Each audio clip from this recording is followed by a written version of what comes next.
Apex news India north east. नमस्ते, मैं हूं दीपिका और आप देख रहे हैं एपेक्स इंडिया न्यूज। देखते हैं आज की हेडलाइंस।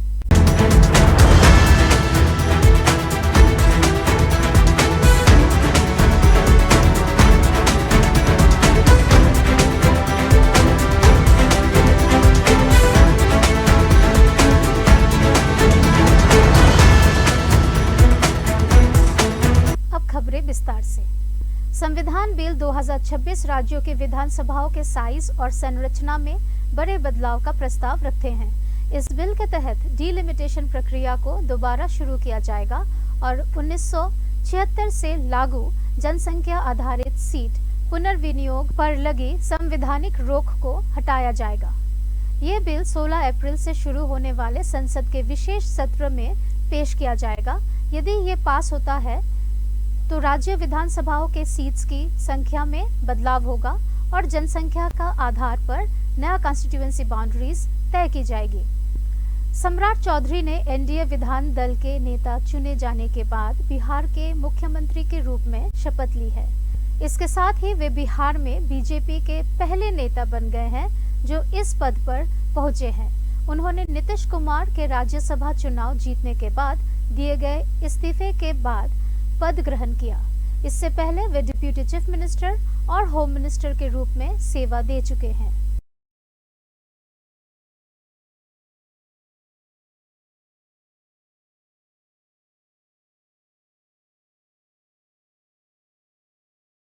विधि द्वारा स्थापित भारत के संविधान के प्रति सच्ची श्रद्धा और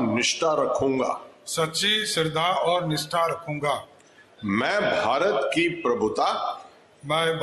प्रभुता और अखंडता अक्षुण्ण रखूंगा। मैं बिहार राज्य के मुख्यमंत्री के रूप में अपने कर्तव्यों का श्रद्धापूर्वक और शुद्ध अंतःकरण से निर्वहन करूंगा तथा मैं भय या पक्षपात अनुराग या द्वेष के बिना सभी प्रकार के लोगों के प्रति संविधान और विधि के अनुसार न्याय करूंगा। आज से ही बिहार के लिए काम शुरू कर दूंगा और बिहार में स्पष्ट तौर पर रहिए, यहाँ नरेंद्र मोदी जी और नीतीश मॉडल ही चलने वाला है। मेघालय सरकार गारो हिल्स ऑटोनोमस डिस्ट्रिक्ट काउंसिल चुनाव पर फैसला डीलिमिटेशन प्रक्रिया के पूरा होने के बाद ही लेगी। डिप्यूटी चीफ मिनिस्टर प्रेस्टन टिंगसन ने बताया कि डीलिमिटेशन कमेटी का गठन हो चुका है और इस प्रक्रिया को पूरा करना उसकी जिम्मेदारी है।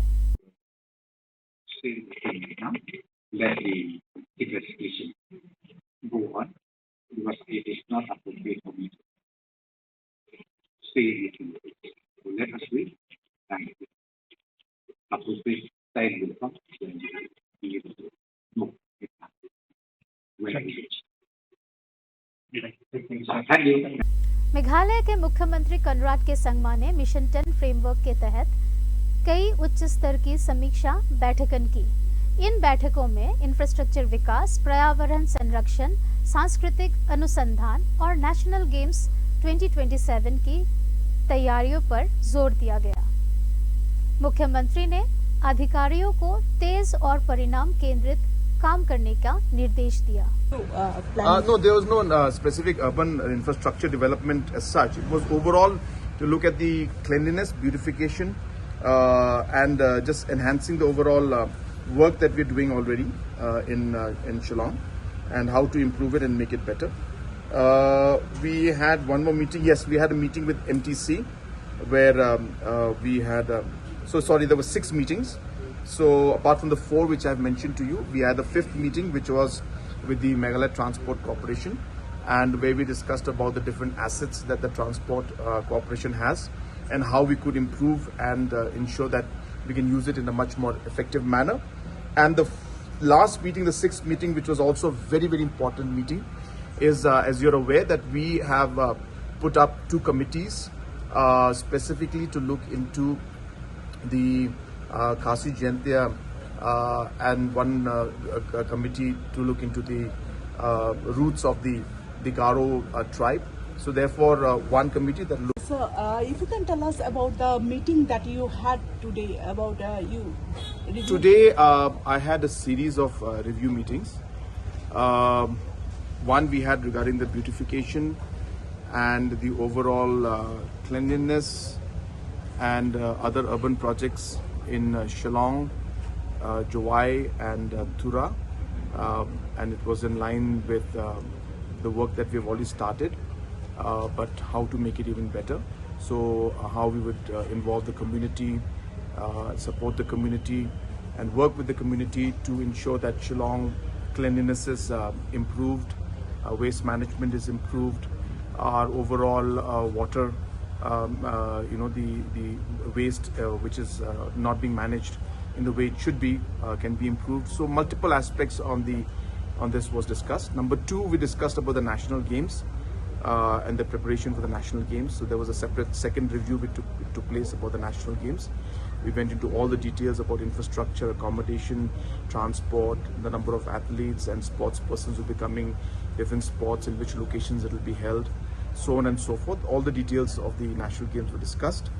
Third meeting we had was regarding a proposal to set up a center of excellence for Agar in Meghalaya, because we feel there's a huge opportunity for it.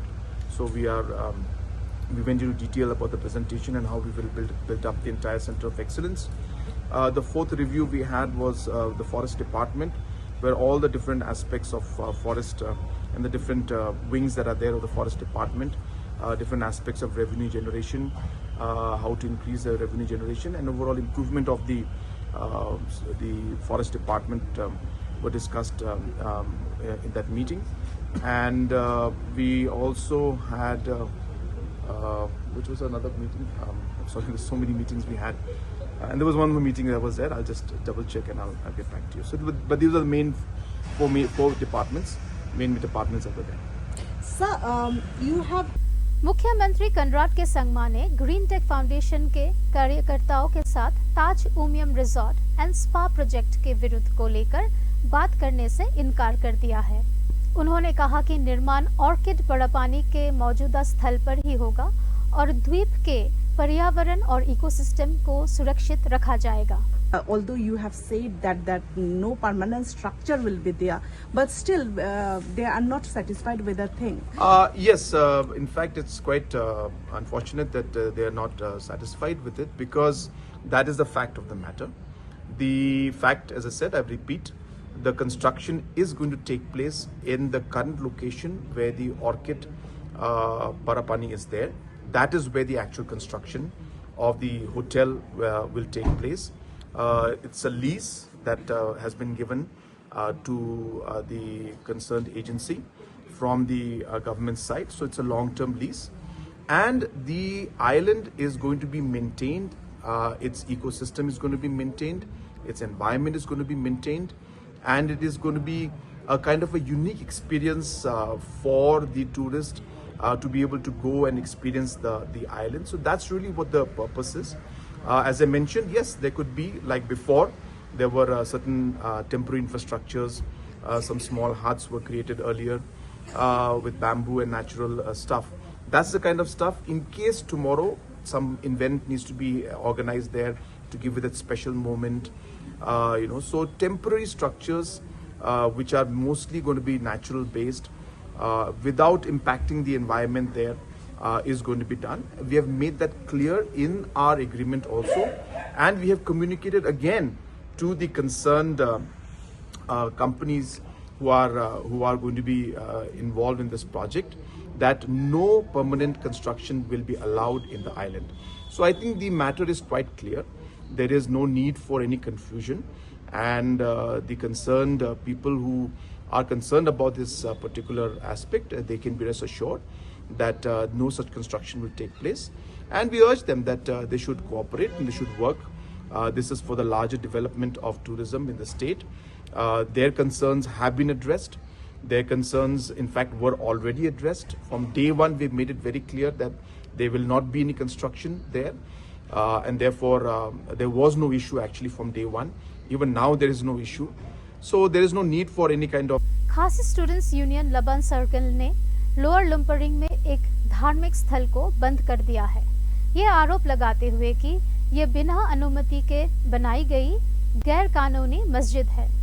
Union का कहना है कि लुम्परिंग मस्जिद बिना दरबाशनोंग या संबंधित प्राधिकरण की अनुमति के बनाई गई। ये भी कहा है कि जमीन पहले कब्रिस्तान के चौकीदार के लिए थी, जिसे बाद में मस्जिद में बदल दिया गया। शिलोंग पुलिस ने सोरा के MCCL फैक्ट्री से गायब हुए 303 राइफल को बरामद कर लिया है और इस मामले में 3 युवाओं को गिरफ्तार किया है। ये राइफल 11 अप्रैल को गायब होने की रिपोर्ट दर्ज हुई थी। जांच के दौरान 2 आरोपियों ने चोरी की बात स्वीकार की, जिसके बाद हथियार मौकिसियम के एक घर से बरामद की गई। शिलोंग में स्ट्रीट वेंडर्स और प्रशासन के बीच तनाव बढ़ रहा है, जबकि प्रोविजनल टाउन वेंडिंग कमेटी की एक महत्वपूर्ण बैठक के बाद विवाद तेज हो गया है। मुद्दा स्ट्रीट वेंडर्स एक्ट 2014 के अधूरे लागू होने पर पुनर्वास योजनाओं को लेकर आरोप प्रत्यारोप का है। वेंडर्स ने अपनी जगह बदलने की प्रस्ताव का विरोध किया है और कहा है कि इससे उनकी रोजी रोटी पर असर पड़ेगा। A full-fledged TVC, and the mandate was to do a survey to start the processes of licensing, so that we can then have elections and have a full-fledged elected PTVC. But till now there's no full-fledged TVC. But from the hawkers side, we have gone along because we also want to see that things are organized. And as you can see, it is through the PTVC and the working together of the Hawkers Association that some amount of relocation has happened in Kandailat, even in civil. And now there's certain areas that are still left. So now in Lajum Kra, even the Darbar Shnong has been part of the process of claims and objections, where we were looking at who are the genuine hawkers.